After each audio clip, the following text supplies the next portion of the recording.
Olá, amigos, boa noite, muita paz a todos, que Jesus nos guarde em luz e paz.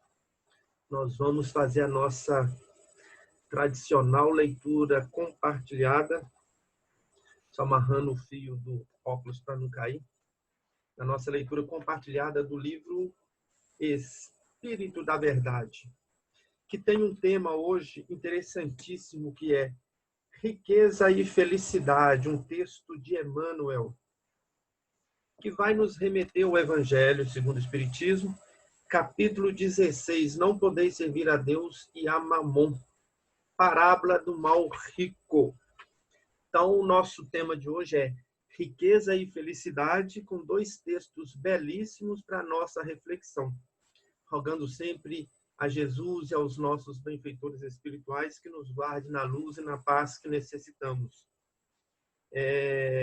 As casas espíritas fechadas, ainda por necessidade, porém, na conexão via pensamento, sentimento e internet, estamos juntos. Não é a mesma coisa, porém, nós podemos levar a nossa imagem, a nossa voz, a nossa reflexão e continuar compartilhando os evangelhos de Jesus e a doutrina maravilhosa dos Espíritos, que nos esclarece sobre muitos pontos de vista daquilo que Jesus nos trouxe em forma de parábola. E aqui uma parábola que Jesus nos traz, o mal rico. Parábola do mal rico. E ele fala o seguinte, provavelmente ele estava cercado por muitas pessoas no momento que ele estava transmitindo esse ensinamento, e muitas pessoas de posse, provavelmente os fariseus, os saduceus, os doutores da lei, aquelas pessoas que, me desculpa, que ali no templo extraíam seus recursos financeiros. Vamos lá. O mal rico. Havia um homem rico que se vestia de púrpura e linho e se tratava magnificamente todos os dias. Havia também um pobre, chamado Lázaro, deitado à sua porta, todo coberto de úlceras, que muito estimaria poder mitigar a fome com as migalhas que caíam da mesa do rico. Mas ninguém lhes dava, e os cães lhes vinham lamber as chagas. Ora, aconteceu que esse pobre morreu e foi levado pelos anjos para o seio de Abraão. Abraão é o patriarca do povo hebraico, do povo judeu, lá de milênios anteriores ao Cristo, mas é o patriarca. O rico também morreu e teve por sepulcro o inferno. Quando se achava nos tormentos, levantou os olhos e viu de longe Abraão e Lázaro em seu seio. E, exclamando, disse essas palavras: Pai Abraão, tem por piedade de mim. Tenha piedade de mim e mande-me Lázaro, a fim de que ele molhe as pontas dos dedos na água para me refrescar a língua, pois sofro horrível tormento nessas chamas. Mas Abraão lhes respondeu: Meu filho, lembra-te de que recebestes em vida teus bens e de que Lázaro só teve males. Por isso, ele agora está na consolação e tu nos tormentos. Ao demais, existe para sempre um grande abismo entre nós e vós, de sorte que os que queiram passar daqui para aí não podem, como também ninguém pode passar do lugar que está para onde estamos. Disse o rico: Eu então te suplico, pai Abraão, que o mandes à casa de meu pai, onde tenho 5 irmãos, a dar-lhes testemunho dessas coisas, a fim de que não venham também eles para este lugar de tormentos. Abraão lhes retrucou: eles têm Moisés e os profetas, que os estudem, que os escutem. De vez em quando eu troco as palavras. Mas meu pai, Abraão, disse o rico, se algum dos mortos for ter com eles, farão penitência. Respondeu-lhes Abraão, se eles não ouvem a Moisés, nem os profetas, também não acreditarão, ainda mesmo que algum dos mortos ressuscite. Jesus já deixou bem claro da ressurreição dos mortos, né? É um texto muito intrigante este, porque dá a impressão que ser rico na terra está condenado ao suplício e ao fogo do inferno. E que ser pobre na terra tem garantias no céu. Porém, a riqueza humana é a material, é isto que está sendo colocado ali.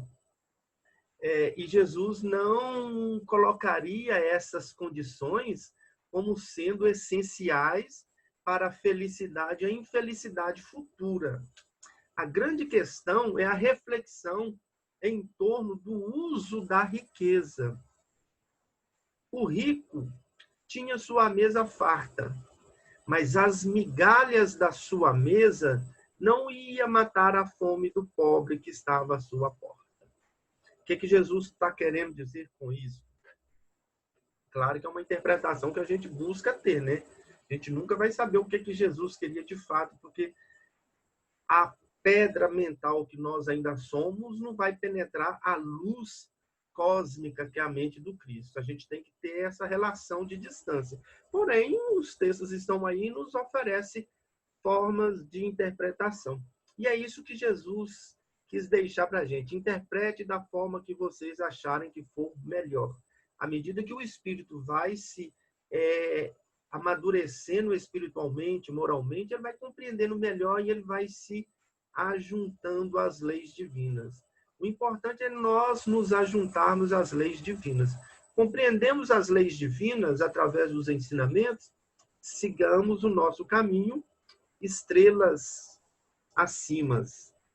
No plural, né? Estrelas acima. A gente vai na ascendência espiritual. Porém, o pobre que passava fome, com o corpo coberto de chagas, né? Provavelmente lepra, alguma coisa nesse sentido, só tinha por consolo os cachorros que iam lamber-lhes as chagas. Né? E as migalhas da mesa não era repartida com o pobre. As migalhas do rico é aquilo que sobra. Tudo aquilo que sobra.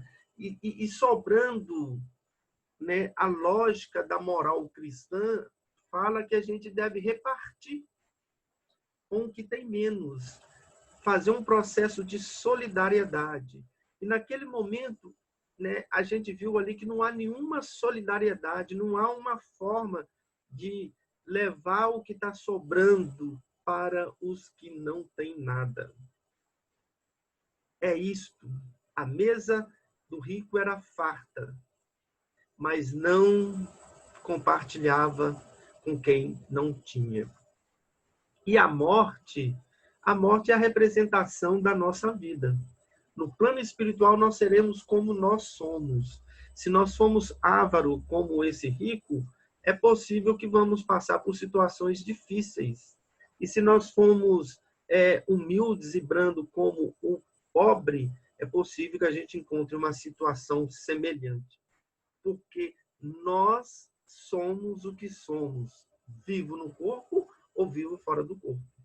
A morte não transforma ninguém. O que transforma é a nossa força de transformação moral ou o nosso esforço por domar as nossas más tendências e a nossa transformação moral, fazendo uso da riqueza e fazendo uso da pobreza para poder levar a quem tem menos, pelo menos o necessário.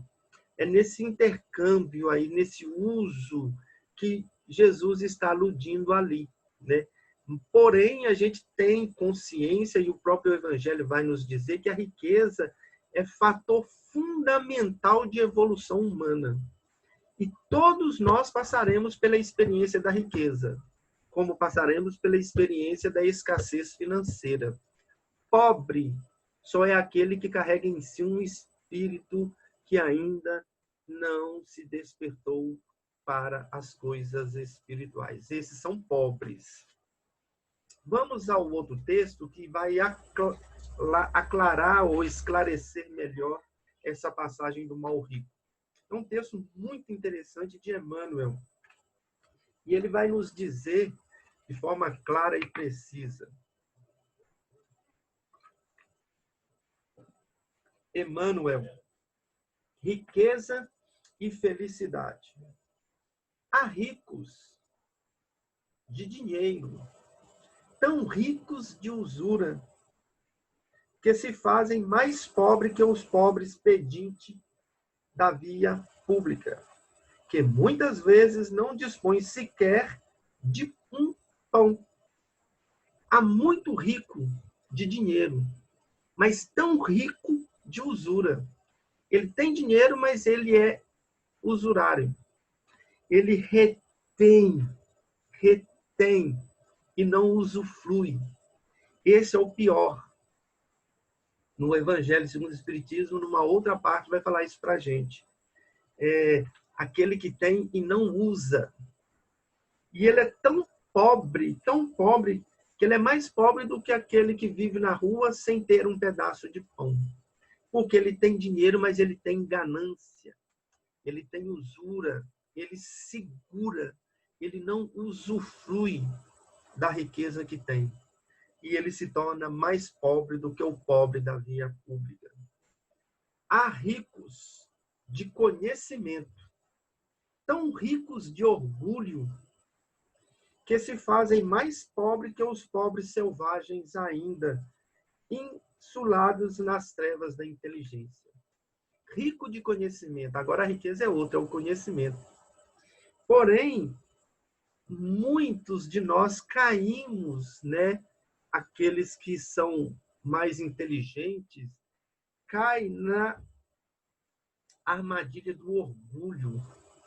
E aí ele se supõe ser mais do que é, mais do que o outro. O Emmanuel fala que os ricos de conhecimento, dominados pelo orgulho, são mais pobres do que os selvagens que ainda não conseguiram sair das trevas da inteligência, da ignorância. Aqui ele fala das trevas da inteligência, está insulado ali.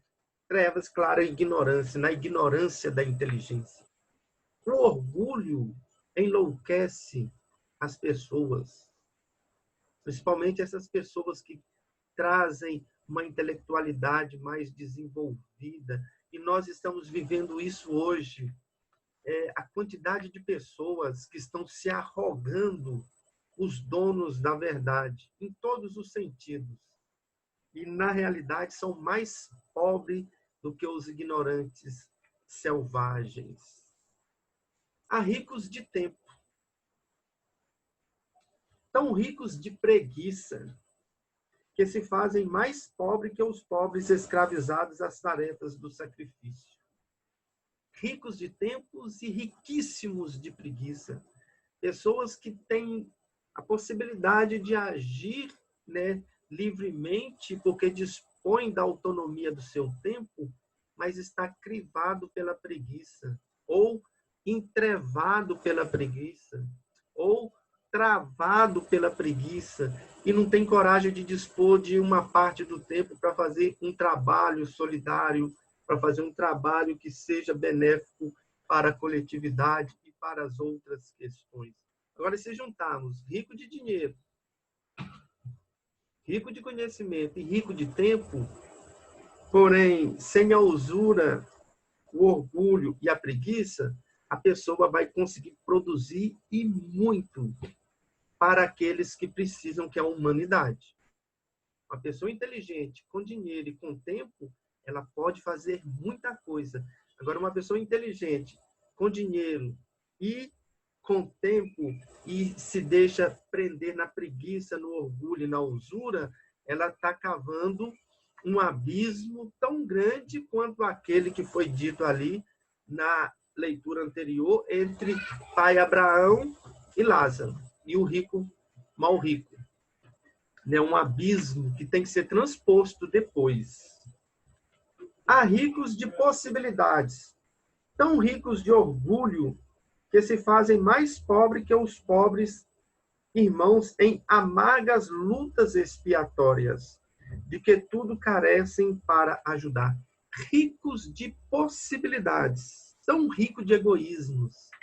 Às vezes nós temos influência, conhecimento, dinheiro, né, posição, temos uma situação de relevância, porém egoística. E esses que são egoístas, aquele que pensa em si mesmo, né?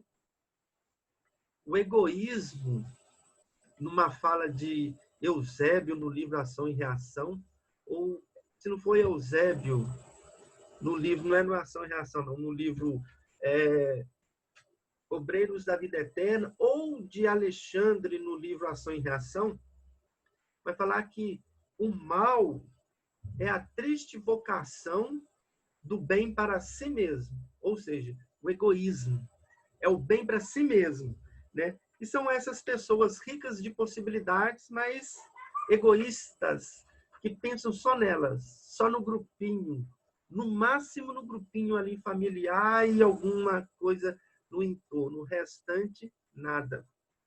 São os ricos de possibilidades. Tem possibilidades as mais variadas possíveis, mas deixa tudo embotado, que não permite o fluxo incessante da solidariedade. Há ricos de afeto, tão ricos de ciúmes, que se fazem mais pobres que os pobres companheiros em prova rude, quando relegados à solidão. Ricos de afeto e riquíssimos de ciúmes. O ciúmes é uma febre que não deixa a pessoa num estado normal de consciência. No Evangelho segundo o Espiritismo, acho que de um espírito amigo, se não me engano, vai falar que a pessoa ciumenta, né, ela nem dorme à noite, ela fica febricitante, preocupado com a vida dos outros. Ela perde a paz, ela perde o chão, ela perde a sua possibilidade. E, na realidade, ela tem muito afeto, muito amor, mas ela não consegue distribuir para as pessoas. Uma visita no hospital, numa creche, num asilo. Vamos supor que não tenha pandemia, que as portas estejam abertas. Então, ela pode fazer muitas coisas pelas pessoas, porque tem afeto. Afeto é energia do bem, do amor, do carinho, do respeito, da dignidade. Mas se tem um monstro lá dos ciúmes, aí fica complicado, muito complicado, porque ela consegue fazer mal para ela mesma. Porque ela vai se encher de energia e não vai compartilhar com ninguém. E vai ter ciúmes de muitos e muitos e muitos que estão no seu entorno. Nem dorme de noite. Lembra-te, pois, de que todos somos ricos de alguma coisa ante o suprimento divino da divina bondade. E usamos os talentos que a vida nos confia na missão de fazer mais felizes aqueles que nos rodeiam. Chegará o momento em que te surpreenderás mais rico que todos os ricos da terra, porquanto entesourarás no próprio coração a eterna felicidade que verte do amor divino. Aqui Emmanuel fecha o texto falando que todos nós somos ricos, ricos de possibilidades, todos nós nos abastecemos nos suprimentos divinos e podemos contribuir para a felicidade de todos, não pela própria felicidade. Porém, contribuindo para a felicidade dos outros, do nosso entorno e de todos, né, nós vamos encontrar a própria felicidade. Quando soubermos distribuir as riquezas divinas do suprimento divino, E só de sermos um espírito imortal, filhos de Deus, nós temos essa possibilidade de ter luz para doar, de ter amor para doar, de ter paz para doar. E quando nós doarmos na justiça divina, na economia divina, quanto mais se doa, mais se tem. Quanto mais se retém, menos tem. É assim que funciona. Quanto mais se doa, mais se tem. Ou quanto mais se divide, mais se tem. Quanto mais se retém, menos tem. Vamos pensar na parábola que Jesus multiplicou os pães e os peixes. De 5 pães e 2 peixinhos, sobraram 26 cestos e 5.000 pessoas se alimentaram. É isto que Emmanuel está concluindo ali para a gente. Quais são as suas possibilidades?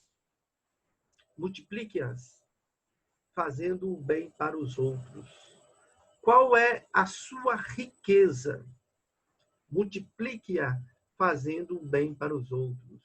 Se é dinheiro, tempo, afeto, se é conhecimento, se é possibilidade, se é palavra, se é ouvidos, se é um colo para abraçar, para acolher, multiplique fazendo os outros felizes.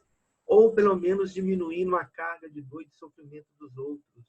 Aprenda a silenciar na hora que for escutar alguém falar, para que você possa melhor entendê-lo e ele se sentir acolhido. Isso é uma lógica divina. Jesus escutava primeiro. Ele não saía pregando na cabeça dos outros.